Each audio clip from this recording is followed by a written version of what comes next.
Good evening, everyone, and welcome to True Health's Know Your Status Sooner event. We are very excited to have everyone here today, and we are excited to hear from our panel. Just a little bit about True Health. True Health is a nonprofit community health center providing high quality, comprehensive health care to everyone. And so our goal today is, and always in providing this event, is to make sure that we remain committed to empowering our community with vital HIV education, early testing, and access to PrEP resources, creating healthier futures and communities for all. So I'm going to introduce our panelists here today that we are very excited to have, and we'll just jump right into our program. First, we have our moderator, Aaliyah Roberts. Aaliyah is a public health professional with experience in community engagement, government relations, and health policy. Aaliyah is a graduate of the University of Florida with a BS in health education and the George Washington University Milken Institute School of Public Health with a master's in public health. Currently, Aaliyah holds the position of Director of Government and Community Engagement at True Health. Aaliyah oversees the organization's advocacy initiatives and strategic partnerships in order to enhance public health and realize True Health's vision of healthy communities through life-changing care. Next, we have panelist Ida Starks. Ida Marie Henson Starks is a native of Orlando and graduate of Jones High School. Ida attended Tuskegee University in Tuskegee, Alabama. After being diagnosed HIV positive in 2000, Ida has worked for various organizations in the HIV/AIDS community. She has held positions as a psychological support administrator, Ryan White, and HOPWA, housing opportunity for people with AIDS case manager, outreach specialist and program manager. Currently, Ida serves as an intensive case manager for the Florida Department of Health in Orange County, where she assesses and links clients to various resources throughout the community. Though Ida has held many leadership roles, she accepted this position so that she could return to her passion, which is hands-on patient care. Ida is passionate about encouraging and educating people about healthy living.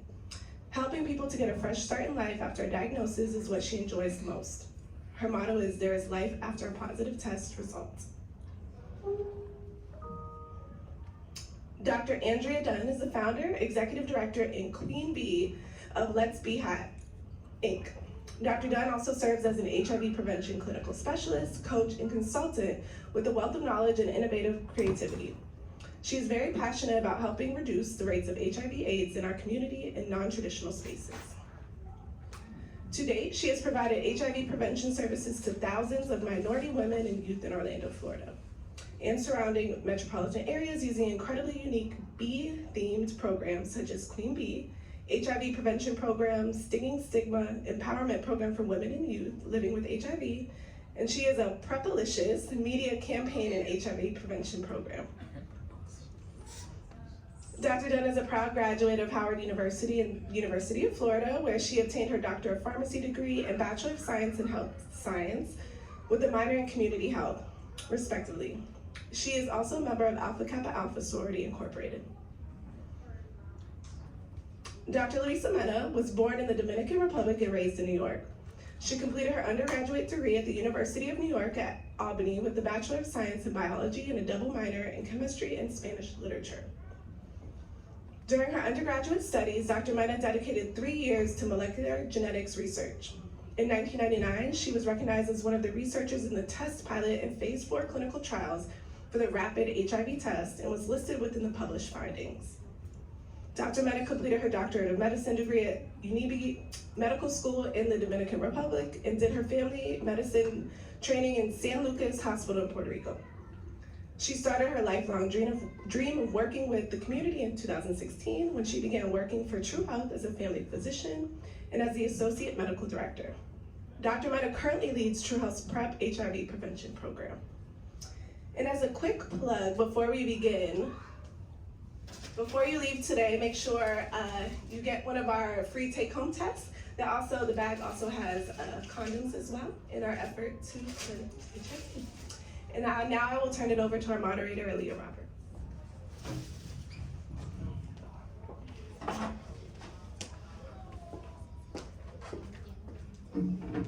Thank you, Ashley, for the wonderful introductions. Before we get started with our formal questions, I do just want to give all of our moderators all of our panelists, the chance to introduce themselves, tell a little bit more about their story and what makes them passionate about the work that they do. So I'll start with you, Ida. Good evening, everyone. Thank you so much for having me. I'm glad to be here. As they stated, I am HIV positive. I was diagnosed May of 2000, so I will be celebrating 25 years of living with HIV come next May. I'm glad to be here. The work that I am doing in the community as an African American heterosexual female is because the virus is running rampant in my community. I was just sharing with them before we got started. I've been in the church all of my life. I didn't do drugs. I didn't sell my body, but yet and still it happened to me. And people needs to know that this is the face of HIV, and it can look like any one of us. So I try to my best to tear down the stigma in the community because we think that HIV looks a certain way. Well, this is the face, and I'm glad to be here this afternoon to share with you all and answer any questions that you may have. Thank you so much, Ida.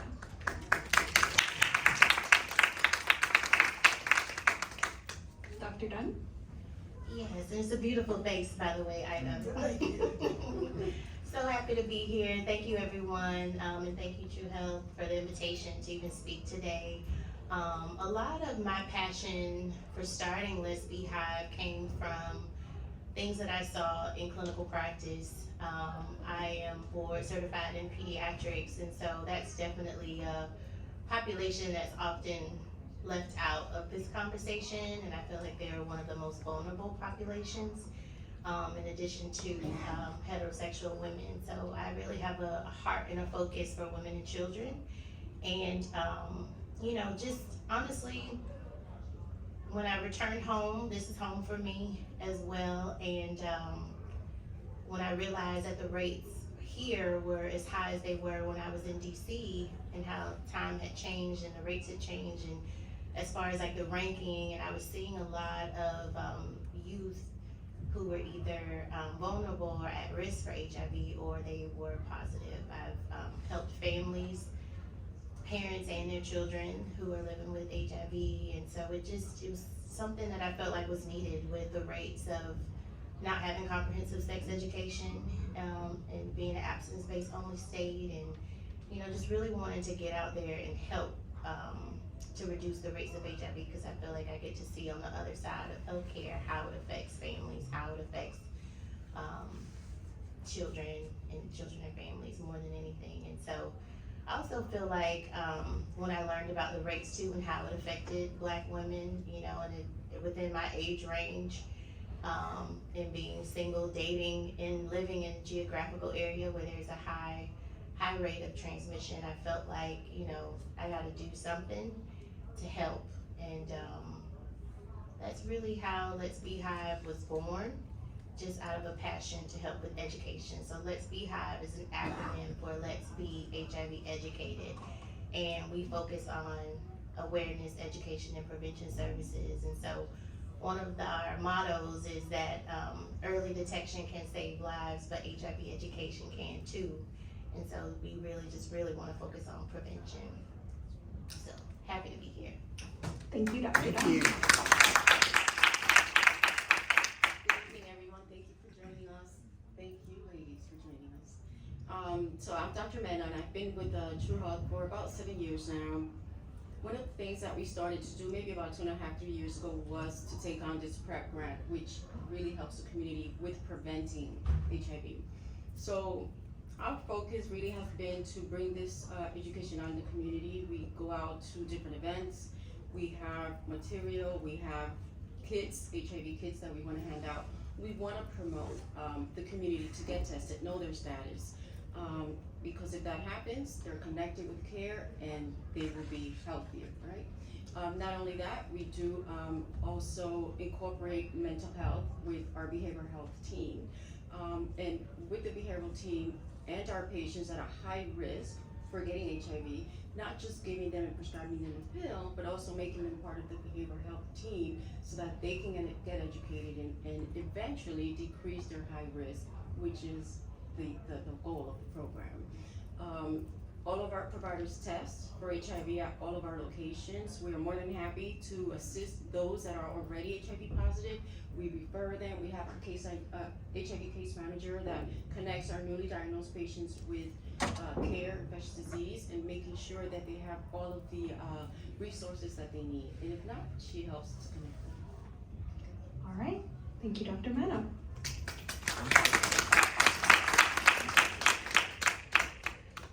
So all of my questions today will be addressed to all three panelists, and feel free to chime in and build on top of each other's answers at any point.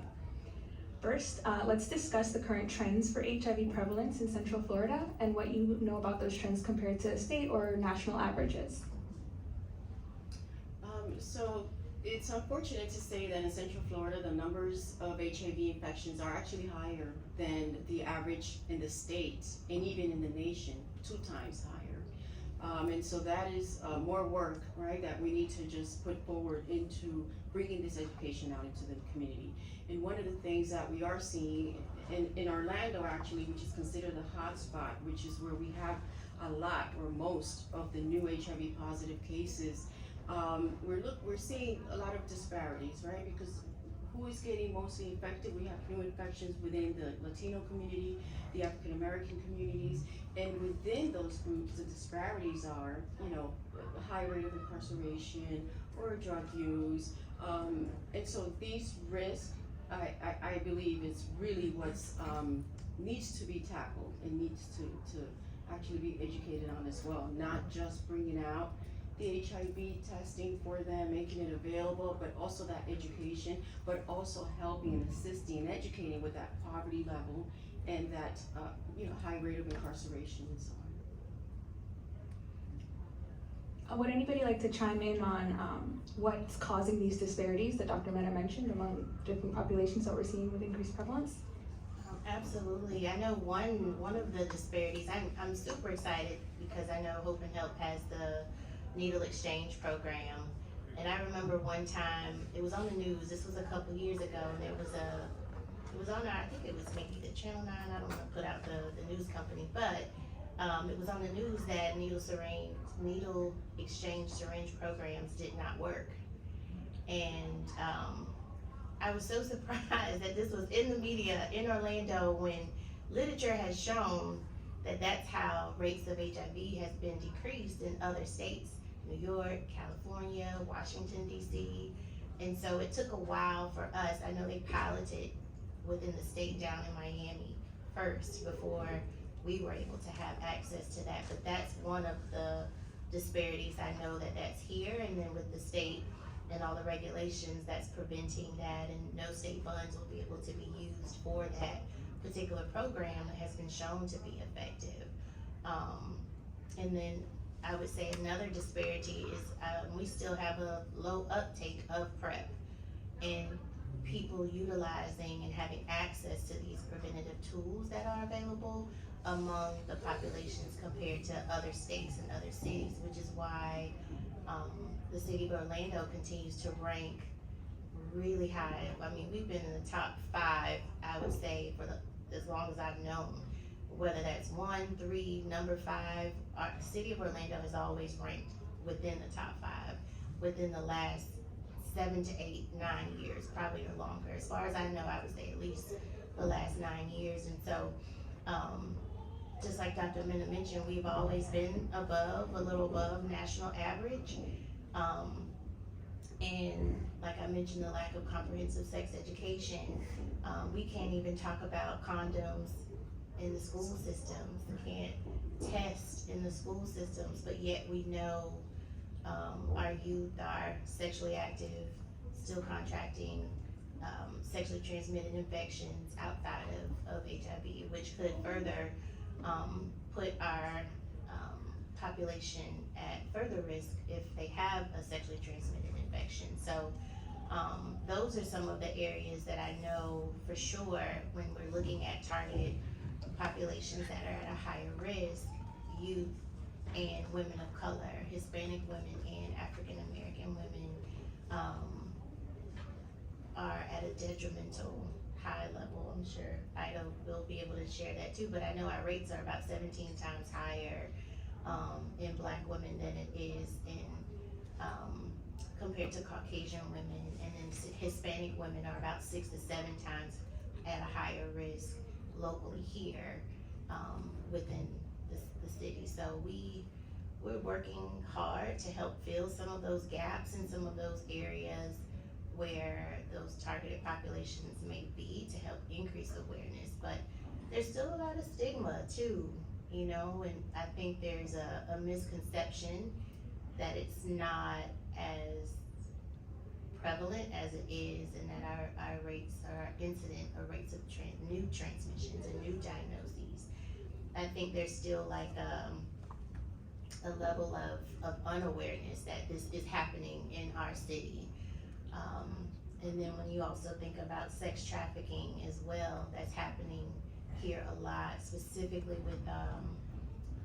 with all populations. It can happen. I've seen clients who were male victims of sex trafficking that were newly diagnosed with HIV, as well as females. And so that's another factor I think that's very specific to Orlando compared to other geographical locations that are contributing factors to what we see. Thank you, Dr. Dunn. So we all know that access to HIV testing and prevention services is critical to reducing transmission, but barriers to these services persist in many communities, Central Florida included. Innovative approaches such as mobile testing units, targeted educational campaigns are helping to bridge these gaps and engage high-risk populations. Can any of you tell me about some innovative approaches that you've been a part of or you've seen in the community that have been implemented to encourage preventative behaviors, especially among youth or other high-risk populations? I'll chime in there. One innovative measure I just shared with you all, my church has started testing. We have an event that's coming Sunday at our church. We tested back in February, and I'm gonna be very specific. We tested in an African American Black church on a first Sunday morning. That's the Sunday that most African Americans go to church. It's communion Sunday most of the time. Our pastor and his wife were the first two to get tested. And it's so important that our leaders buy in to what it is that we're doing. Because one thing about the church, if I may, is that's where sick people tend to go. Diagnosed with cancer, home problems, HIV. They may not go every Sunday, Mother's Day, Christmas, and a challenging situation. But we have to make sure that our leaders are educated. That includes me and you all. I want to, can I put a pin in this? I'm gonna ask a question that I don't want a response from. But as we sit in this room today, learning about HIV and what it looks like in our community, when was the last time each of you took a test? We have to do self-care. We have to start with self. If we're going to tell our clients, our patients, to take care of themselves, we have to start with ourselves. Oh, but I've been married 20 years. Okay, but are you a Siamese twin? We don't know what our partners are doing, just like we don't know what we're doing. Now don't go home and tell your partners I said.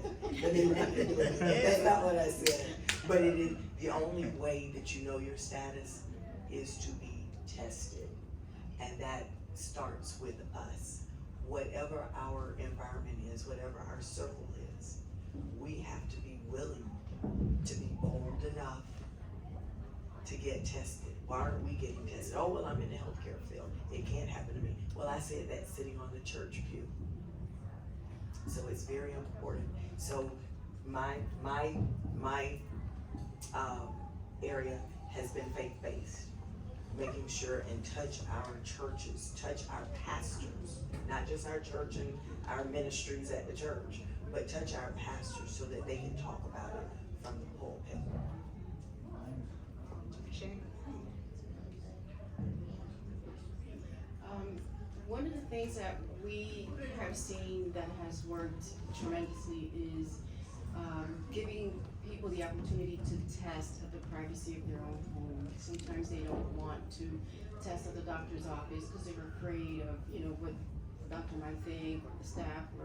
So we are able to distribute these take-home tests that they can test themselves at home.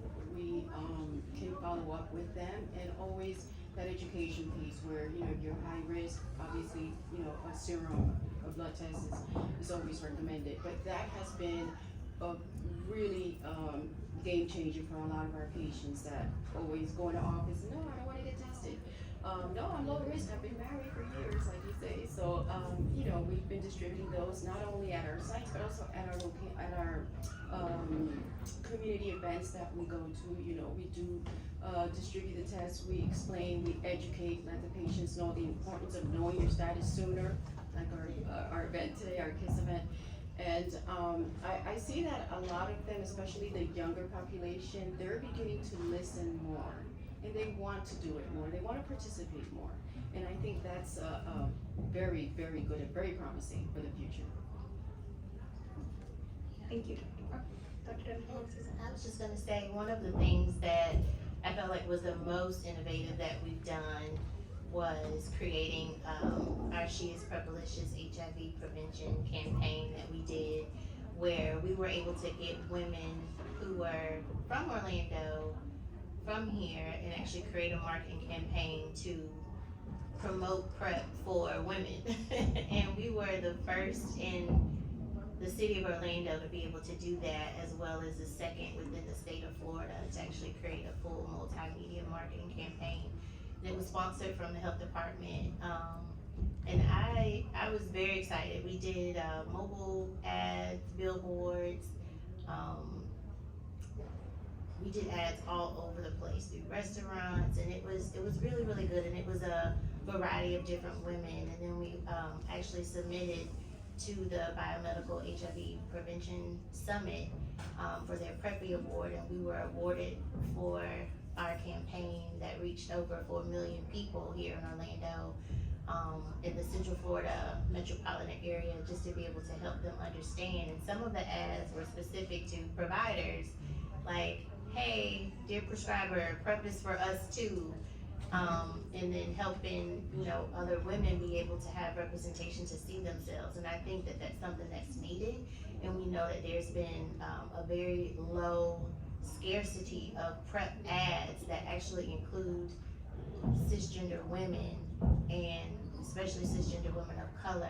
I love our trans sisters, and I think that that's great, and they need representation as well, but I feel like there's still some lack for cisgender women in that capacity. And so those are some of the areas that I feel like we were trying to overcome. And so now we actually have expanded that campaign to actually try to find ambassadors for PrEP to help them on the ground educate their peers. And so that's one tactic that we're using now. But I think over the last couple of years, that was probably one of the most exciting and most innovative things to be able to do here in Orlando.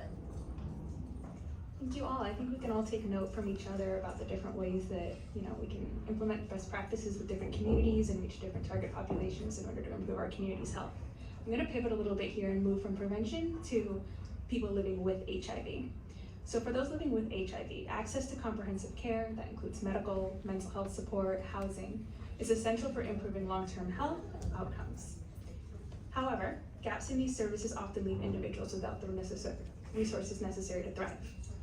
What resources do you know of that currently exist within Central Florida, and at the same time, what gaps also exist that we need to work towards? So I am at the Florida Department of Health in Orange County, but I also sit on several boards, both local, statewide, and national. Some of our resources include medical, pharmaceutical, housing, food, vision, dental, mental health, substance abuse. That's a handful of the services that are available in our area. Housing, like I mentioned housing. However, by mentioning housing, as we know, we have challenges with housing across the board, across the state.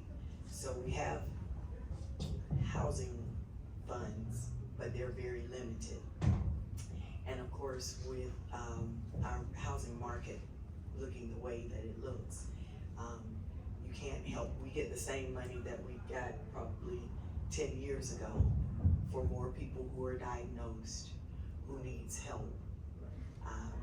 So we promote that we have housing services, but the problem is we don't always have the funds. So, we'll tell them we have the services, and they, the planning council goes through their allocations and they put it out there. But when you have people paying $1,200 for an efficiency, or $2,000 for a one bedroom, that money that we get, I wanna say we got $11 million, it doesn't go far. And we're splitting that between 5 agencies or 7 agencies, I believe it is. But you can't help a lot of people with that. So there's a gap in services in that sense. Dr. Mena, lobbying to you on this one, but how can the healthcare system in Central Florida better integrate HIV care with other health services? And you can give examples of what we do here at True Health. Sure. So yes, I think that testing more and providing more education throughout different organizations. I think a lot of primary care centers, that's probably the least that they're thinking is we have to bring these numbers up, we have to test, these patients. And I think that if everyone across the board globally incorporated that importance of letting the patients know you have to know your status, educate them so that they can get tested. I think that's one way to start. I have family members and friends that have their own PCPs, and when I ask them, they say they've never talked to me about HIV or they've never asked for me to test. So I'm like, wow, that's a big problem. So I think that if we, start incorporating that globally throughout Central Florida, all the healthcare centers, not just community healthcare centers, even private, to start educating the patients on getting tested and making this test part of their visit or annual, examination if they're high risk sooner. I think that's one way. The other thing I see is a lot of people that come from different countries that do not speak the language. I think they're kind of left behind a little bit. That's why in our organization, True Health, we are so big on that and letting the community know we will take you in, come and see us. It doesn't matter where you're from, if you're documented, undocumented, insured, uninsured, that's the least of our problem. We want to get these people treated, tested, and make sure if they're high risk, we have different routes also that we take within the organization to make sure that they're safe.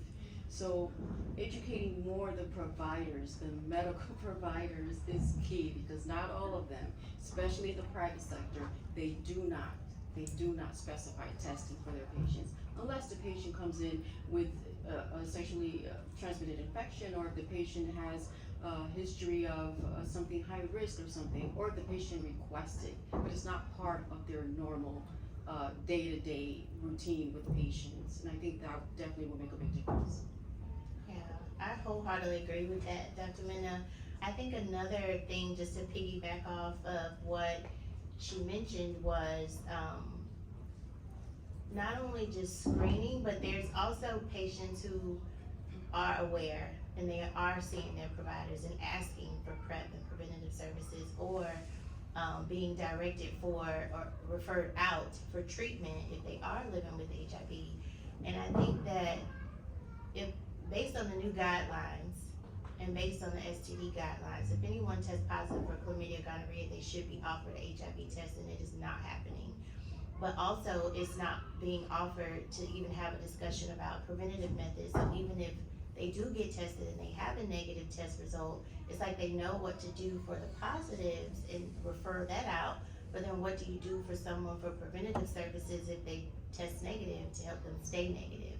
And that process is also like needed to be able to work on both of those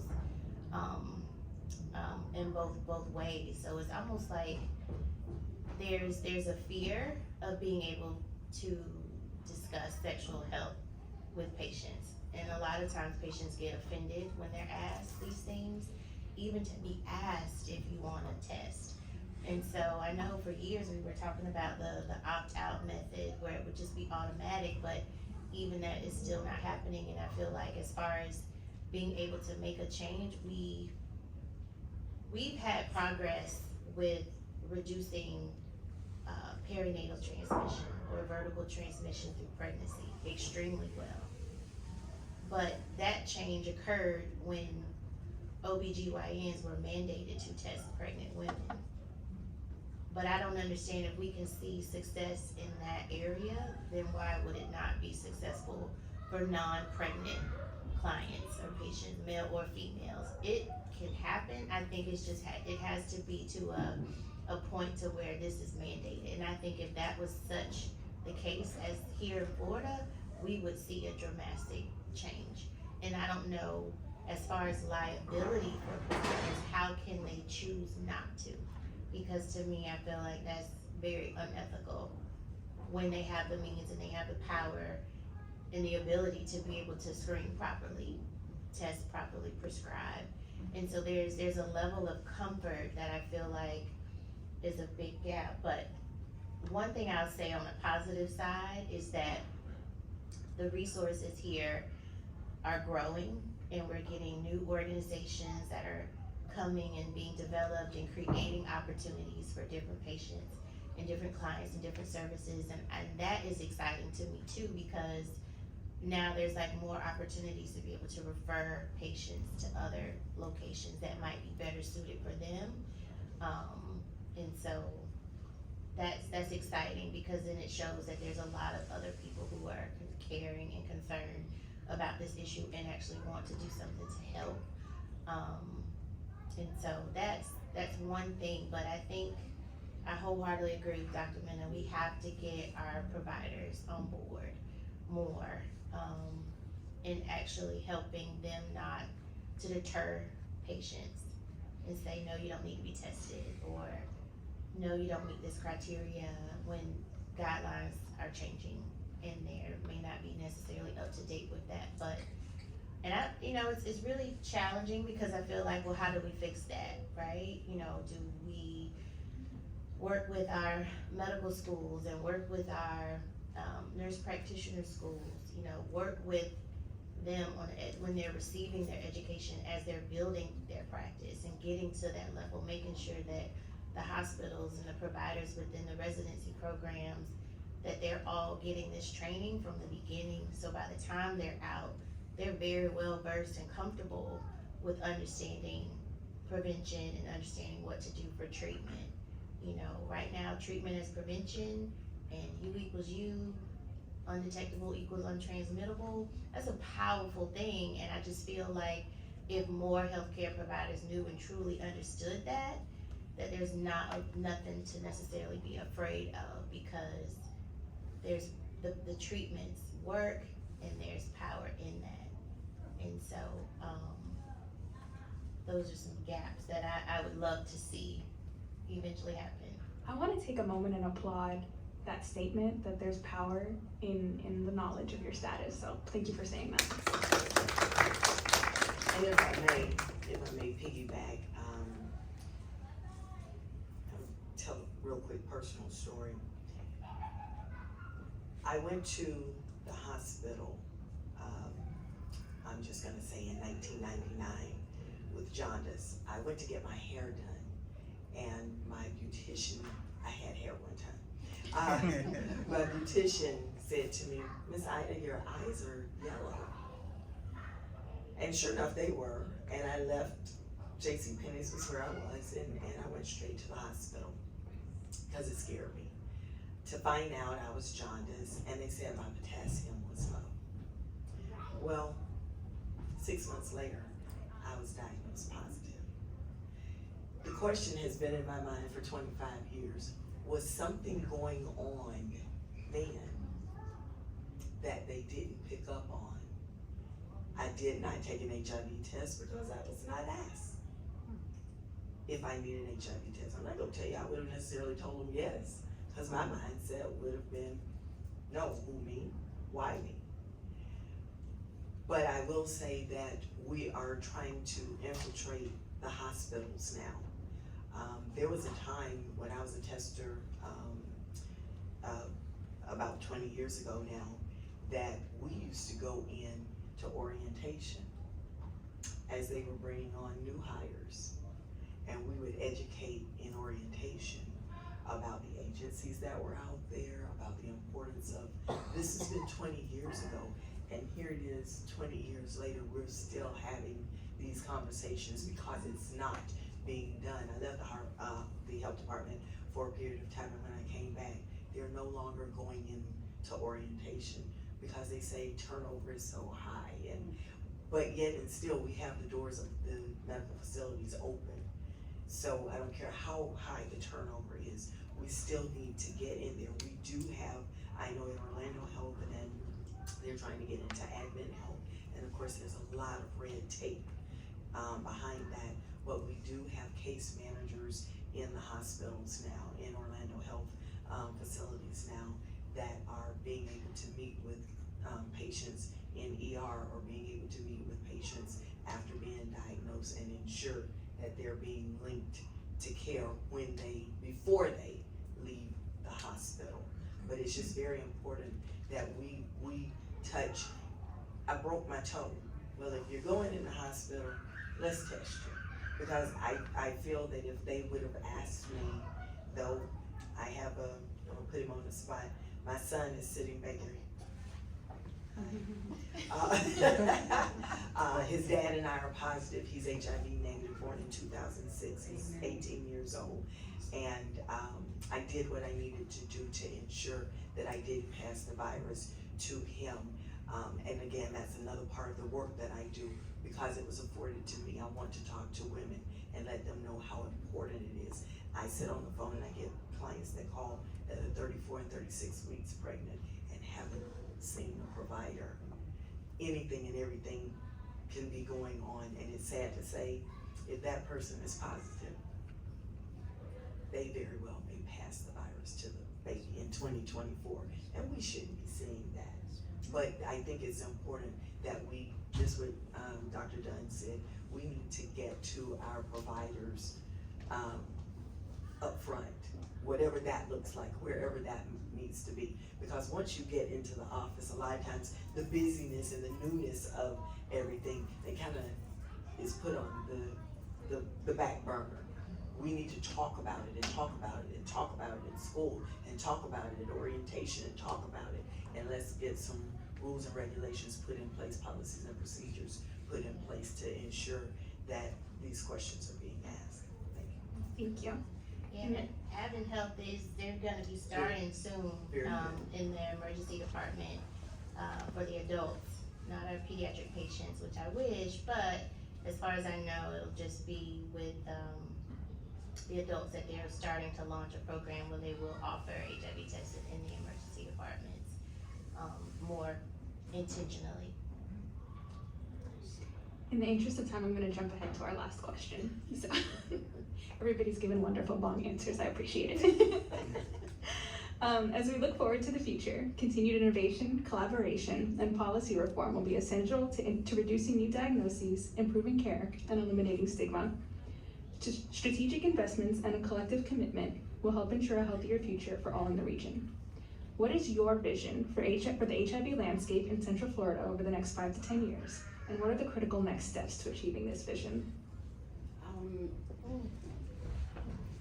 It's tough.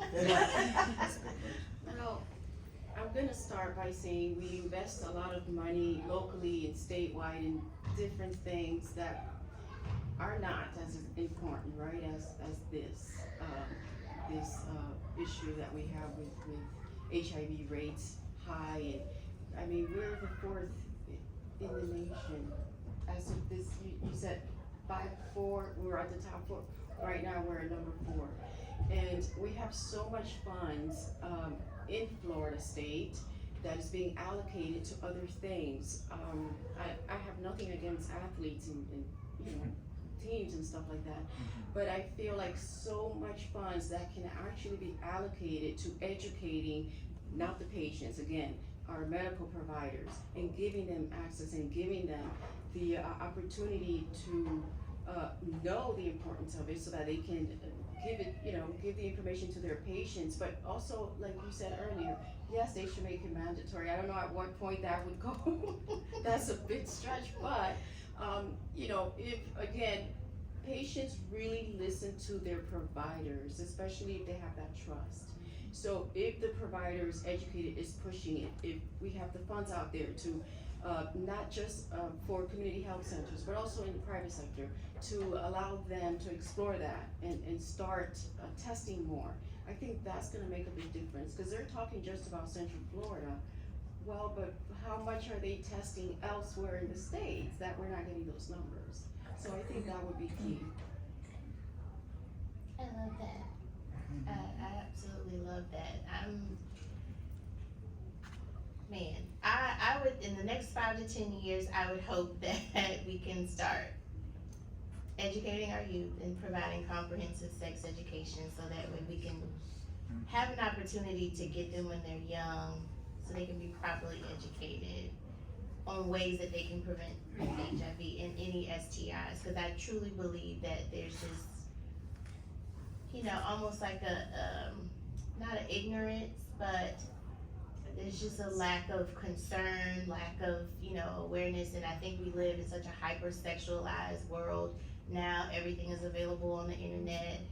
You know, my passion really lies with the youth, and then that way as they transition into adulthood, they'll know better ways to manage and which avenues to go in if they're properly educated. I mean, studies have shown too that children who learn about sex education actually make smarter choices and decisions, and they actually are not prone to want to engage in sex more because now they know and understand. So that's one of my ultimate like big visions in the next 5 to 10 years. And I also would like to really help women get on PrEP.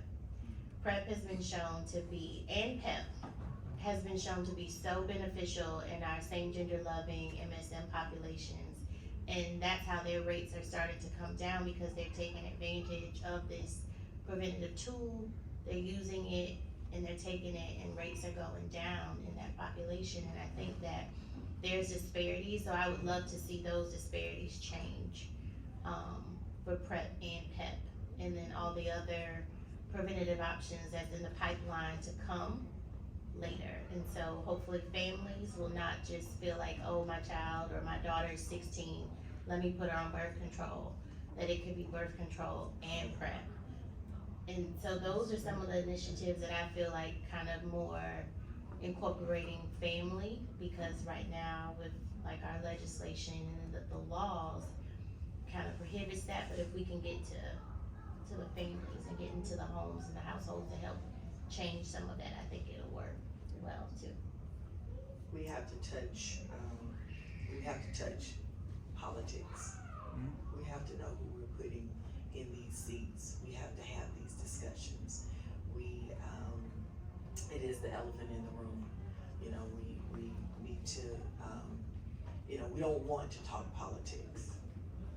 We run the opposite direction. But when we talk about the school, our babies are having sex.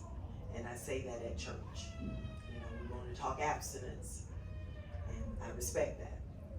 But just in case they don't abstain, what is the other conversation that we're having? How are we educated? And if, as a single mom, working 2, sometimes 3 jobs, making sure to provide, we no longer sit at the table and have dinner the way I did with my parents. So that dialogue, those dynamics are being missed. So if they're not gotten at home, then where are they being educated? We're not doing it at school because they're not allowing it. we're not doing it at church because of the lack of knowledge, then where are they getting it from? They'll get it from the streets. But the streets don't know nothing because they're not educated. So there's a lot of gaps there that we have to figure out, where do we start and how do we start? What does that look like? We're talking about 10 years from now. Our children will be adults, or we have grandchildren on the way. I waited late in life, but but we have to be intentional about voting and who we're voting for, not just who we like what they look like on the TV, or what is the message and what is it that we want? What are we willing to fight for? Or do we just sit back and say our vote won't count?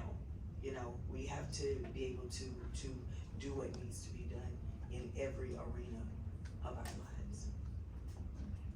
Well, with that, thank you all. I think I'll let everybody clap. If you